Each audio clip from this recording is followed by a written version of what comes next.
Halo semuanya, selamat datang lagi di channel YouTube Autumn Tabibito.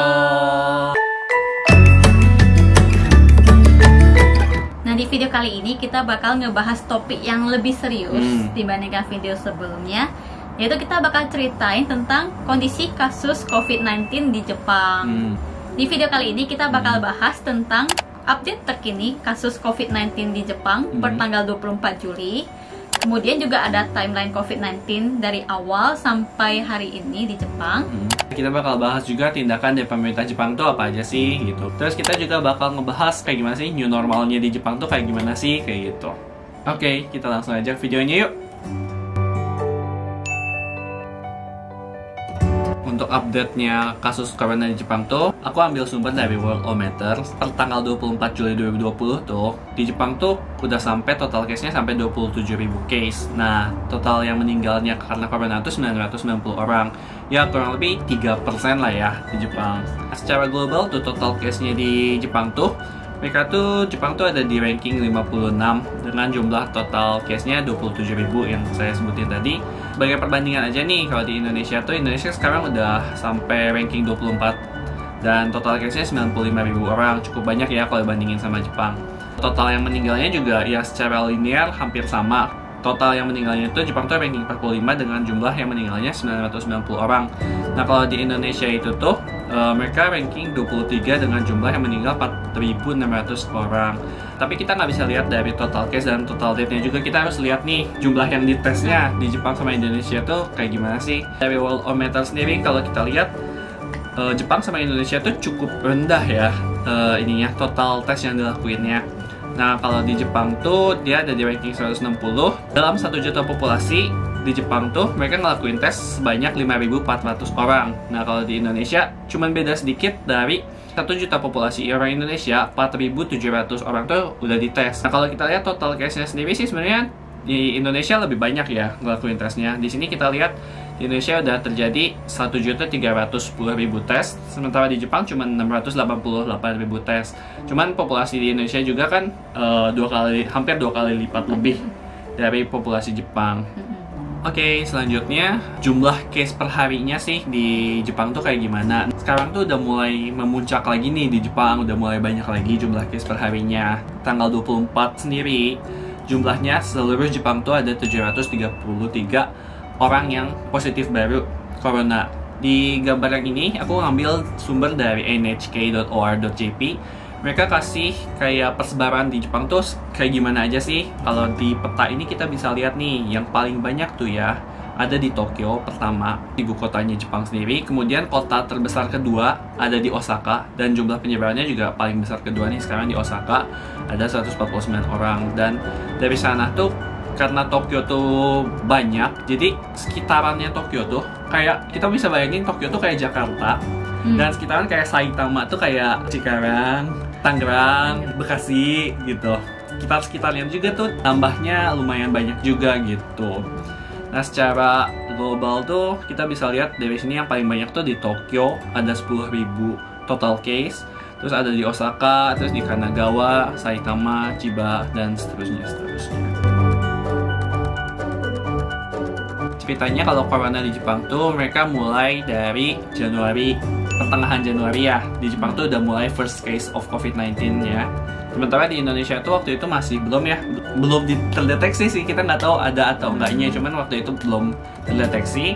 Dari awal Februari ada kasus yang kita kenal juga, ada kapal namanya Diamond Princess mendarat di Yokohama. Kemudian ada ditemuin satu orang yang kena positif corona. Terus ketika dicek tuh kayak penumpang di kapal itu banyak yang positif juga. Case yang ada di kapal itu tuh nggak dimasukin ke jumlah case yang di Jepang. Jadi kayak beda sendiri gitu loh. Kalau kita lihat di Worldometer juga kayak Diamond Princess ada sendiri, kayak mereka negara sendiri gitu. Di Jepang tuh mulai ramainya tuh pas awal-awal April. Di awal April tuh mulai banyak yang positifnya. Nah, ketika udah mulai banyak yang positifnya, pemerintah langsung ngambil tindakan nih. Mereka ngadain namanya emergency declaration. Pertama tuh untuk 7 provinsi. 7 provinsi yaitu di daerah Tokyo sama daerah Osaka yang waktu itu tuh banyak juga total case-nya. Nggak lama dari itu, pertengahan April tuh mereka ngadain emergency declaration secara nasional nih. Apa sih emergency declaration itu? Kalau di Indonesia istilahnya kayak PSBB. Lebihnya nanti kita bakal jelasin di slide berikutnya. Menurut aku sih lumayan berhasil emergency declaration di Jepang. Di sini case-nya kita bisa lihat dia mulai turun sampai pertengahan Mei. Kalau setelah jumlah kasus positifnya turun, si emergency declaration-nya tuh akhirnya dicabut oleh pemerintah. Nah, di sini tuh per tanggal 14 Mei, emergency declaration tuh akhirnya dicabut untuk 39 provinsi. Untuk sisa provinsi lainnya, tanggal 25 Mei baru diangkat. Soalnya di sisa provinsi itu kayak daerah Tokyo dan Osaka masih lumayan banyak kasus yang positifnya. Jadi mereka tunggu sampai tanggal 25 Mei baru diangkat si emergency declaration. Jadi setelah si emergency declaration itu dicabut, di Tokyo itu tuh orang-orang tuh nggak langsung boleh beraktivitas seperti biasanya. Jadi si pemerintah Tokyo buat beberapa step kayak toko apa aja sih yang boleh buka.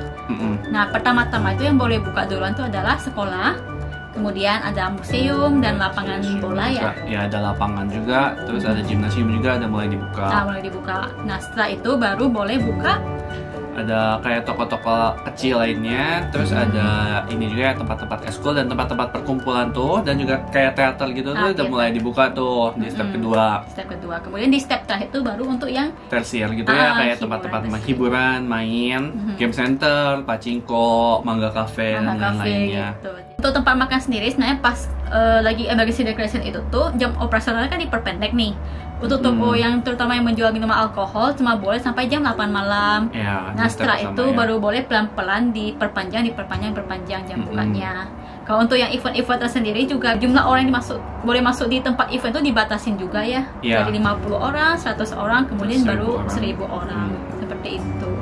Nah, setelah itu kita bisa lihat kalau jumlah kasus positifnya itu cenderung sedikit. Sampai akhir Juni itu tuh kasusnya tuh mulai naik lagi, mulai mencapai 100 orang, dan bahkan di tanggal 24 Juli mencapai 981 orang. Nah, itu kemungkinan karena setelah emergency dicabut, orang-orang tuh mulai pelan-pelan tuh balik ke kantor, udah nggak telework, kembali ke kantor, naik kereta. Seperti yang kalian tahu, kalau kereta di Tokyo tuh kalau pagi hari dan sore hari itu pasti ramai banget karena orang-orang tuh naik kereta semua berangkat kerjanya. Kalau kita lihat di sini tuh new case-nya emang nambah sih. Tapi kalau kita lihat di grafik yang di bawah ini nih, awal-awal tuh kayak tesnya di Jepang tuh sedikit. Kemudian pas lagi emergency declaration tuh kayak mereka mulai ningkatin jumlah yang ditesnya. Dan sekarang emang kayak apa ya, yang jumlah yang ditesnya juga makin banyak sebenarnya. Yang jumlah yang dites makin banyak dan total positifnya makin banyak juga. Kalau kita lihat kayak percentage dari jumlah positif per jumlah yang ditesnya itu mungkin pas emergency declaration, pas ini sama pas sekarang tuh mungkin kayak masih lebih banyak pas yang emergency declaration gitu. Nah, di Jepang tuh ya gak ada yang tes massal banget. Ada satu pos gitu, ayo tes semuanya kayak gitu, nggak ada sebenarnya kalau di Jepang. Dari yang aku denger sih, Jepang tuh kayak sistem kesehatannya tuh kan lumayan bagus ya. Terus biaya kesehatannya tuh banyak di cover dari asuransi. Kayak sekarang aja tuh kita tuh cuma bayar 30%, sekitar sepertiga dari biaya kesehatannya kita sendiri. Kalau misalkan orang Jepang tuh kayak mereka sakit pilek dikit aja tuh mereka langsung ke dokter gitu. Nah, takutnya kalau misalkan dibikin tes massal, banyak juga yang kena yang nantinya kapasitas di rumah sakitnya tuh gak bisa memenuhi demand orang yang mau masuk ke rumah sakit itu. Makanya pemerintah tuh takut hal tersebut terjadi kayak gitu. Terus kemarin tuh pas kalau misalnya ada yang positif tuh, kalau yang gejalanya ringan itu diminta untuk isolasi mandiri aja di rumah. Kalau yang gejalanya berat baru dirawat di rumah sakit. Nah, hal itu tuh untuk mencegah kelumpuhan sistem kesehatan di Jepang. Karena Jepang kan masih orang tuanya tuh banyak banget kan, hampir mirip dengan Italia, dan kita bisa lihat Italia tuh dulu hampir lumpuh sistem kesehatannya. Jadi mungkin Jepang juga jaga-jaga takut hal itu terjadi. Nah, yang pertama ada propaganda yang paling terkenal, yaitu Mitsu no mitsu o sakemashou. Nah, yang artinya hindarilah 3 tempat yang memiliki resiko tinggi penularan COVID-19. Yang pertama itu adalah tempat yang tertutup atau kayak sirkulasi udaranya itu kurang bagus. Yang kedua itu adalah tempat yang banyak orang atau tempat yang ramai. Nah, kalau yang ketiga itu adalah tempat di mana terjadi percakapan dalam jarak dekat. Jadi misalnya di izakaya atau kayak bar malam ya kalau di Jepang. Di sana itu kan orang tuh suka ngumpul, terus minum-minum, ngobrol, dan tempat itu tertutup kan semuanya. Terus rame, di sana tuh banyak orang. Tempat duduknya juga deket-deketan biasanya. Nah, kalau di kantor gimana kondisinya? Kalau di kantor sih sebenarnya kalau pas lagi corona tuh sekarang tuh kayak mereka buka pintu, buka jendelanya kayak gitu. Terus pas lagi meeting sama orang tuh kayak kursi itu satu orang ada, nggak ada, terus ada orang lagi kayak dijarang-jarangin. Terus di tempat meeting tuh bahkan ada ini, ketika ada orang di depan kita, mereka kasih sekat gitu dari plastik juga. Jadi kita nggak berhadapan langsung sama orangnya, dan kita jarang banget sekarang meeting ke tempat klien. Sekarang kayak susah ke kantor orang, jadi kita meetingnya juga kebanyakan online gitu.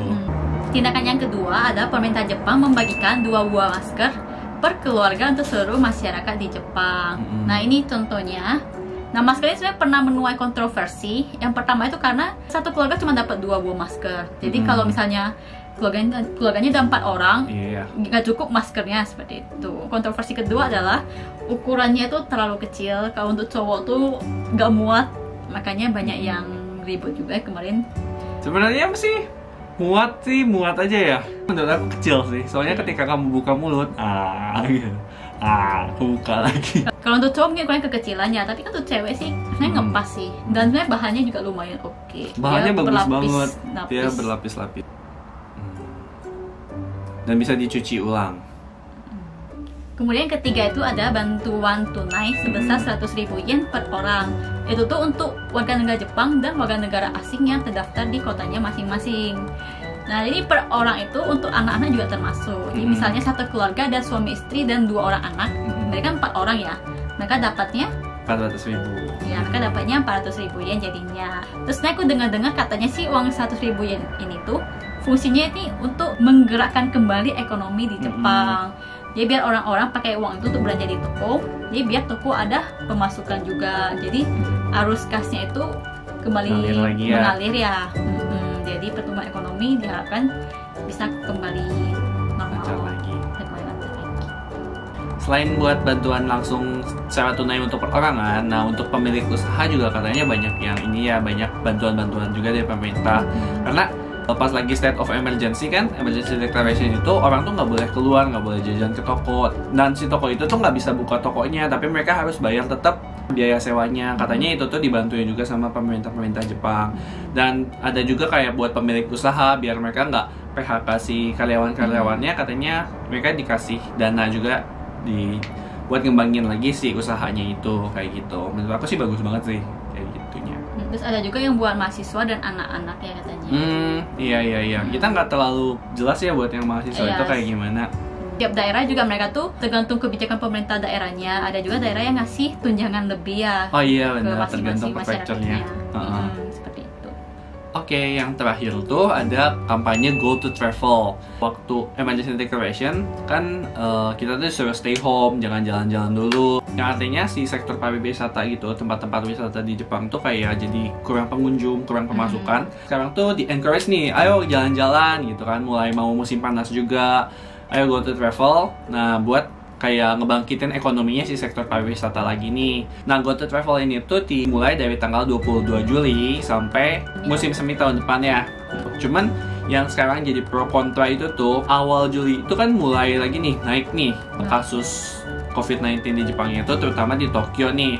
Go to travel tuh jadi nggak boleh nih buat Tokyo. Orang yang mau ke Tokyo atau dari Tokyo, mereka nggak dapat subsidi buat go to travel ini. Makanya banyak orang yang kenapa sih ini kan uang pajak dari kita juga, tapi orang Tokyo nggak boleh dapet. Ada juga yang ngomong ya Tokyo kan lagi banyak juga kasusnya. Kalau bisa jangan jalan-jalan dulu kayak gitu. Seperti itu. Jadi go to travel itu tuh kayak pemerintah tuh ngasih subsidi ke kita, dapat diskon ya up to 50% dari biaya perjalanan kita. Yang pertama tentu saja kita tetap harus pakai masker dimanapun kita pergi. Kalau kita naik kereta kan biasanya tuh jendelanya itu ditutup ya. Kalau sekarang tuh udah mulai dibuka sedikit demi sedikit, kayak ada sedikit dibuka seperti itu. Lalu kalau di supermarket juga, di depan supermarket tuh disediakan alkohol atau hand sanitizer. Pas antri di kasir juga diberikan jarak, jadi ada jarak antara orang di depan sama kita, jadi nggak terlalu deket, ada social distancingnya. Lalu pas bayar di kasir juga mereka tuh ngasih pembatas papan bening gitu untuk mengurangi kontak antara kita dengan si kasirnya.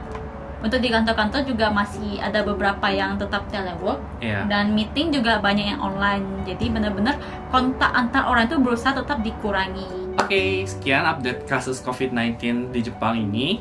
Nah, menurut aku sendiri sih, sekarang kan kita lagi ngehadepin masalah pendidikan, masalah kesehatan, dan gak bisa dipungkiri juga masalah kesehatan itu ngefek ke masalah ekonomi juga. Ada dua masalah yang besar nih. Terus menurut aku sih kita harus jaga balance dua-duanya ini.